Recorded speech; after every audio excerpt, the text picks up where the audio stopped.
nanatili sa pag-ibig ni Jesus. Sinabi ni Jesus, kung paanong minahal ako ng Ama, ay gayon din naman minamahal ko kayo. Manatili kayo sa aking pagmamahal.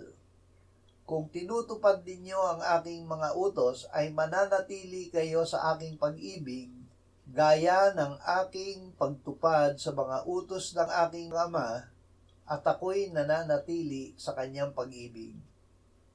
Kalooban ng Diyos na ang lahat ng sumasampalataya kay Jesus ay maging isa, gaya ng Ama na nasa kay Jesus at si Jesus ay nasa Ama. Sinabi ni Jesus, Ama, nais kong ang mga ibinigay mo sa akin ay makasama ko kung saan ako naroroon, upang makita nila ang kaluwalhatiang ibinigay mo sa akin, sapagkat ako'y iyong minahal bago pa natatag ang sanlibutan. Ang panunas ay kanyang dugo,